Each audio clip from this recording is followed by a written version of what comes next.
Se van a dar a conocer esta semana los fundamentos de la condena a Cristina Kirchner. Estamos hablando de la causa de vialidad. Sofía Carán, buenas tardes. Buenas tardes. Alto voltaje político para la audiencia de este jueves a las 9 de la mañana en Comodoro Pi por parte del Tribunal Oral Federal número 2. Se van a dar a conocer finalmente, después de más de 2 meses y medio, los fundamentos del fallo condenatorio a Cristina Fernández de Kirchner, no solamente para Cristina, sino también para los 13 imputados de la causa conocida como la causa de vialidad. Recordemos, 6 de diciembre pasado, el tribunal condenó a Cristina Kirchner a 6 años de prisión por el delito de defraudación al Estado, más la inhabilitación perpetua para ejercer cargos públicos. Defraudación al Estado que, dice el tribunal, estuvo basado en el sobreprecio en 3 obras. 51 obras investigadas en este juicio que duró más de 3 años, y el tribunal dijo hubo sobreprecios en 3 obras.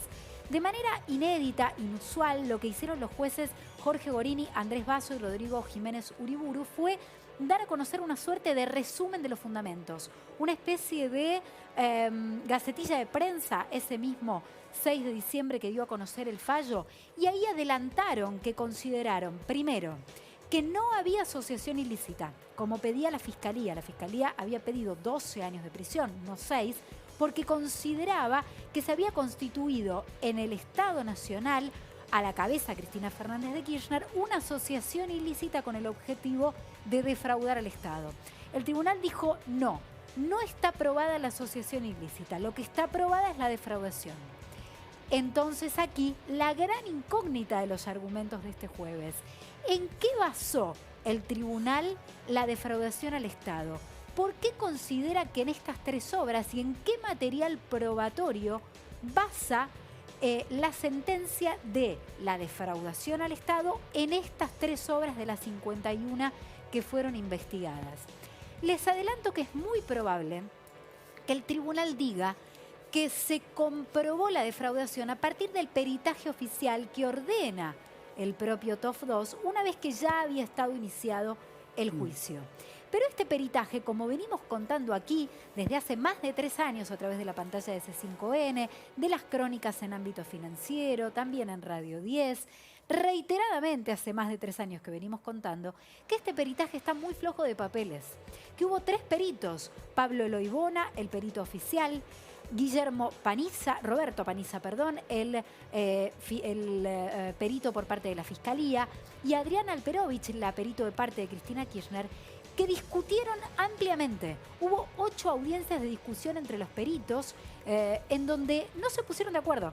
No se pusieron de acuerdo Sofi, ni en la metodología ni en la conclusión. Y a partir de allí, una vez que se conocen los fallos, se abre como un periodo de apelaciones, ¿no? Exactamente, se va a dar a conocer el fundamento, o sea, la sentencia completa, que se espera, Nati, que sea muy extensa, por lo cual van a empezar a trabajar todas las partes a partir de esta argumentación para apelar. Hay 10 días a partir de dar a conocer los fundamentos del fallo para que se lleven adelante las apelaciones. Se van a pedir prórrogas. Por lo tanto, ya les adelanto que muy probablemente no sean las apelaciones en los próximos 10 días después de dar a conocer los fundamentos, sino que se extienda un poco más el plazo. Va a haber apelaciones por doquier, menos de la defensa de los absueltos. Julio De Vido, Abel Fatala, Carlos Kirchner, los funcionarios nacionales que fueron absueltos por el tribunal, pero sí la Fiscalía va a apelar esas absoluciones y va a pedir las condenas. Ahora, ¿qué semana tenemos por delante? Después vas a hablar vos del acto de Avellaneda del sábado, sí, en la avenida Ramón Franco, que es casi Domínico en su límite con Villa Domínico, en su límite con la localidad de Wilde. Pero el viernes va a estar en Viedma, Cristina, en Río Negro. Claro, la reaparición también sí, pública allí, y la expectativa de que esté también en el 11, se cree que no va a estar en el plenario de la militancia, pero reaparecerá en Viedma. Cristina, que a partir de esta sentencia y aquel 6 de diciembre, dijo en las cámaras, desde su despacho, en una transmisión vía redes sociales, que ella no iba a ser candidata a nada. Y ese fue el gran cimbronazo, porque al otro día la tapa de los diarios no era Cristina condenada, sino era Cristina decidió que no va a ser candidata. ¿no? Fue también un momento de cimbronazo político en medio de su condena. Mi nombre no va a estar en ninguna lista, ¿no? Porque no le voy a regalar a la oposición el caballito de batalla de miren, la candidata condenada. No voy a someter a mi partido, dijo Cristina aquel 6 de diciembre, a tener que enfrentar este tipo de discurso por parte de la oposición. Y además dice Cristina y dice el kirchnerismo, estoy proscripta, porque hay una condena a inhabilitación perpetua para ejercer cargos públicos. Que esa palabra inhabilitación la autorizó el presidente el 1 de marzo, ¿no? Exactamente. Que además ahí lo que dice y lo que consideran en un sector del Frente de Todos, cercano al presidente, es lo que tenemos que decir es que Cristina es inocente.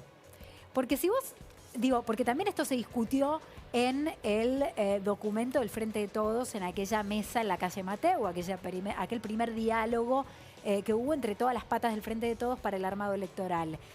¿Decimos que Cristina está proscripta o no? ¿Se incluye esto en el documento? Finalmente se incluyó, se habló de inhabilitación, pero algunos dicen hay que ir más allá. Por lo que hay que promulgar, por lo que hay que militar, es por la inocencia de Cristina Fernández de Kirchner.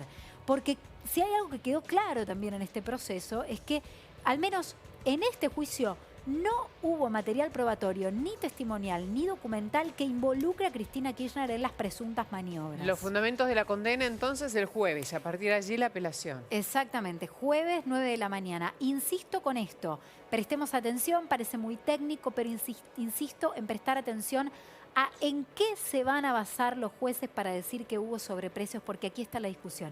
Porque si no hubo sobreprecios o si la condena está basada solo en el peritaje flojo de papeles, insisto, en donde los peritos no se pusieron de acuerdo y dos dijeron que hubo sobreprecios, pero una dijo que no, por lo tanto, están basando una condena y una inhabilitación en un estudio que dejó más dudas que certezas. Sí. Por eso Sofi, hago hincapié en esto porque es grave. para conocer los pasos técnicamente de la justicia, ahí Natalia te preguntaba sobre las apelaciones. Sí. Y después de las apelaciones, el camino indudablemente es la Corte Suprema de Justicia. Es la última voz. Después esto pasa, las apelaciones se presentan ante la Cámara de Casación. Algunos de los jueces de la sala de la Cámara de Casación también han sido recusados y sospechados por las visitas a Olivos a Mauricio Macri, por las visitas a Casa Rosada a Mauricio Macri, y después una Corte Suprema de Justicia que está siendo sometida a un juicio político y con muchas dudas y además enfrentada a un oficialismo. Está bien, ¿y qué periodo tiene casación después para...? No hay plazos, los plazos igual de todas maneras habitualmente de este tipo de juicios que hay muchos imputados son muy largos. Pensá en 2, 3, 4 años. O sea, por eso, presenta apelación segunda instancia, 2, 3 años para que falle. y que la Corte tampoco tiene plazos, digamos. Ahora, ¿qué dicen en el kirchnerismo? Creen que puede haber una ruptura institucional total, teniendo en cuenta el enfrentamiento que hay con la Corte y con algún sector de la justicia federal, y que podrían dejar firme la condena en tiempo récord e inhabilitar a Cristina si eventualmente Cristina dijera, ok, soy candidata. Eso sí llega a la Corte.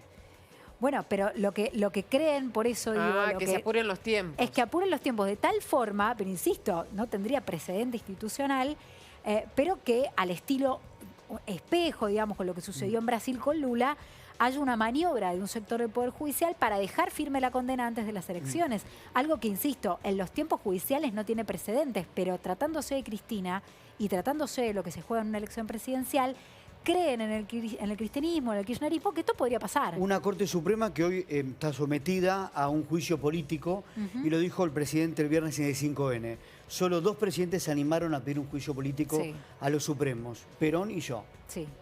Bueno, y en ese tono se dio también el discurso de la inauguración de la Asamblea Legislativa por parte del presidente, teniendo en cuenta que fueron los dos, el presidente y el vicepresidente, Horacio Rosati y Carlos Rosenkrantz, los dos integrantes de la Corte Suprema, las autoridades de la Corte, a presenciar aquel discurso. Una Corte que no olvidemos, está incompleta, porque desde que Elena Hayton de Nolasco ya no está más en su cargo, no se renovó el integrante, una mujer que se tenía que proponer, no se ha podido nombrar, no hay número suficiente en el Congreso y no hay acuerdo con la oposición para eso.